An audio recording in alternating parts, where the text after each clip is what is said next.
Okay, here we go. So we're going to be talking about conditional probability. We're going to do one with just a scenario, and then we're going to do another one using a contingency table. So here we go. The main thing we need to remember is if we have two events and they are dependent upon each other, we're going to be using the formula probability of A and B over the probability of A. A reminder that A is usually always your given. Usually always, didn't make sense. Always your given. Here we go. Example 3.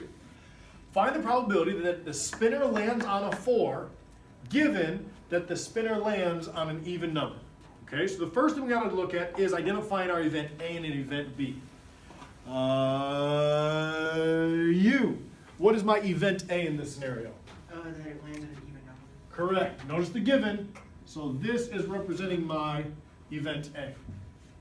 Well, hopefully it's pretty basic. After this, what is my event B then? Probability that the spinner lands on a 4. Very good. So we got to set it up. The probability of A and B over the probability of just A. My advice, bless you, Thank you. I would do the probability of A first. A reminder, probability, desired results over total possible results. So, event A lands on an even number. We're referring to this spinner.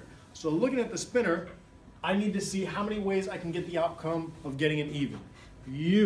How many ways can we get an even number? It's on your paper as well. How many even numbers are in the wheel? 4. How many total numbers in the wheel? 8. There's my probability of event A. Event B has to be a 4 and even. How many ways does that work? 1. Out of, now again, total number here is 8. Are we doing okay? Fraction divided by a fraction. So we multiply by the reciprocal.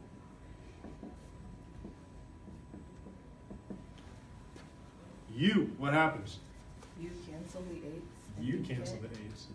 Excuse me? I apologize. Keep going. You get 1 4. How many people got 1 4? They all did. All right, scroll, birthday girl. But not giving her identity away. So, we're going to look at example 5 now. They give us our table here, our two-way frequency table. Find the probability that a test subject remained healthy given that he or she was using the placebo. So again, we got to start by identifying event A, event B. What's event A? Is he or she using a experimental drug or the placebo? The placebo, because we're on the second example. So there's my event A. There's event A. So if that's event A, what's event B? The subject remaining healthy.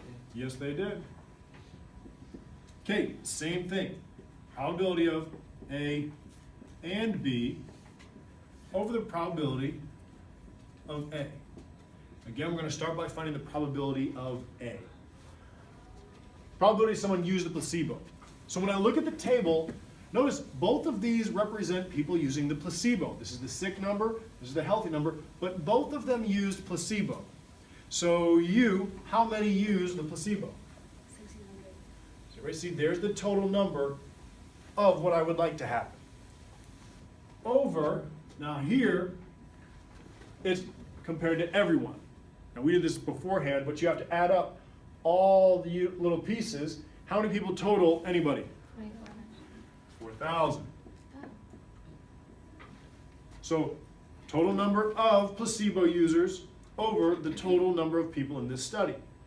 Now we do A and B. They had to remain healthy and be placebo. This is where these tables are very, very helpful. Placebo, healthy. Bam! There's my number of desired results. And the good news is the total number of people in this study has not changed. There's still 4,000. Same as what we just did. Top divided by bottom. Fraction division means we multiply by the reciprocal. Don't you dare! Tell it! Walk of shame. I'm sorry. Someone watching this is like, why does he have a picture of himself? I didn't do it. All right. What is the reciprocal u of what we're multiplying by? 4,000 over 1,600. Over 1,600. I like it. And u, what happens? The 4,000 is canceled.